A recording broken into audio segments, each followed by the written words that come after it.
can you imagine if this is all habitat, and then there's a beautiful piece over there too. To see this grow up, how many bucks, I could get a couple mature bucks. Again, this is not an area that you're dealing with big woods. No. So if you put in habitat here, how couldn't I get a couple? And then I get you on the other side. There's another cove back. I think I could keep one over there. And then what about that whole field? And you can't access this very good, can you? This is going to be nothing. This is going to be bucks. Yeah. Bucks. You can't access this from the. Seymour bucks. Back in March of 2021, I visited a landowner in Wisconsin who wanted some ideas on laying out a habitat plan to promote more natural food and cover. He was on a heavy ag area with lots of corn and soybeans and wanted to turn part of his farm into great cover and diverse habitat that would hold mature bucks during daylight hours to give them a safe place to grow to maturity, since he had a few brown and down hunters nearby.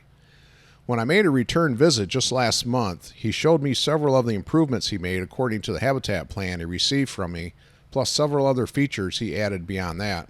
So this is what the property looked like in the dormant season when I was there. We don't have any leaf cover, and you can see how the conifers really stick out. But you can see all the ag that's on the property, and he has an easement going out to the road here. So as you come into the property here, you run into a few ag fields. But this is the section over here way on the west side that he wanted to take out of crop production and let it go fallow, and actually even this area right here as well. So the idea is to get deer to bed over here in this section, create great habitat with a lot of different variety, and he's coming in from the east side, from the access, then they can meet in the middle where all the food is. This area right here has been eliminated and is now in ag production.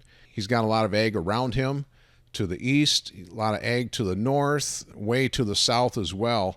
So before I was there, this was about the only big block of cover and swamp that these deer had, along with a little bit down here on the south side. So without being able to control this, my client wanted to create his own cover that was high and dry, and at the same time give them a lot of variety and give them a lot of edge. So if we can get these deer to bed over here on the west side and we create edge that goes east and west, the idea is then as they get out of bedding, they'll walk along the edge and move over into the ag areas.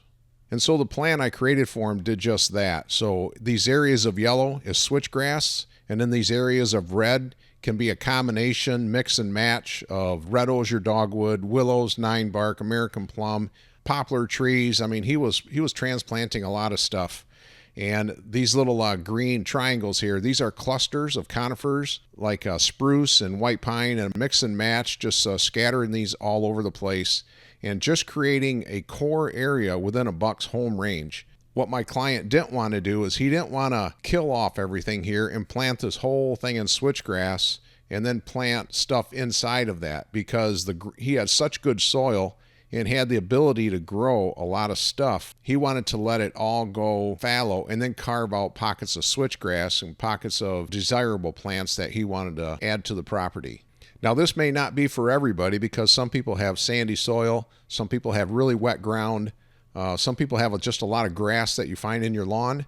So in that case, you're never really going to get a lot of good regen that's going to have a lot of deer habitat to hold bucks. But in my client's case, he had a lot of good soil, and in 3 short growing seasons, it was amazing what it looked like when I returned.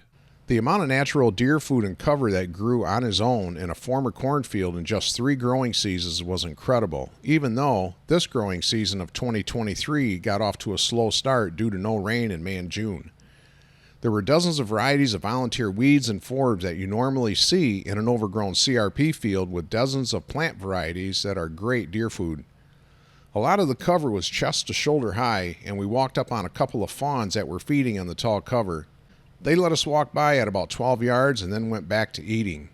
He showed me several poplar trees that started growing on their own, and he moved them in a row and cut the top 3 to 4 feet off, and after sticking the tops in the ground, they have now taken off as well.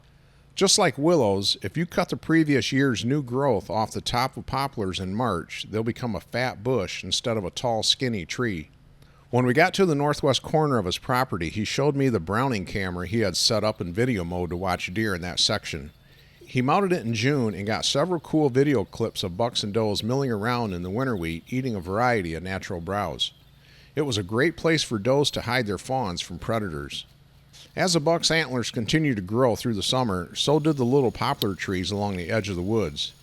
Every day the bucks would get up and walk from the tall cover over to the new poplar shoots and start eating the leaves. It was like a little food plot of tree leaves the deer couldn't resist.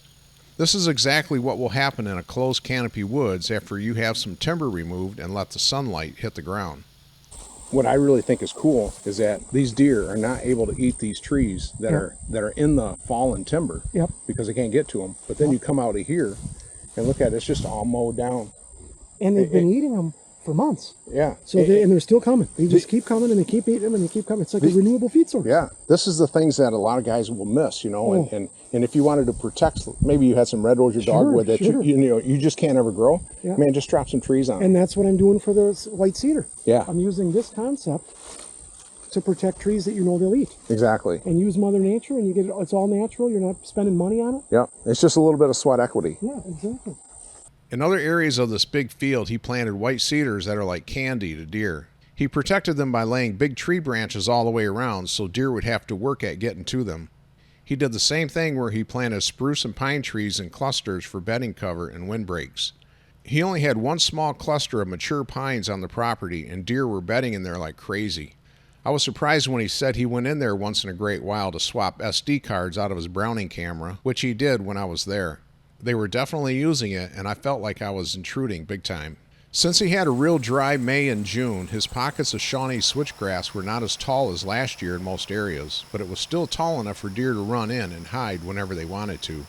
As we walked through some of the areas with taller regrowth, we ran into several good-sized deer beds. These deer had it made with a variety of food and cover. Predators like coyotes and bobcats don't operate very well in this type of cover.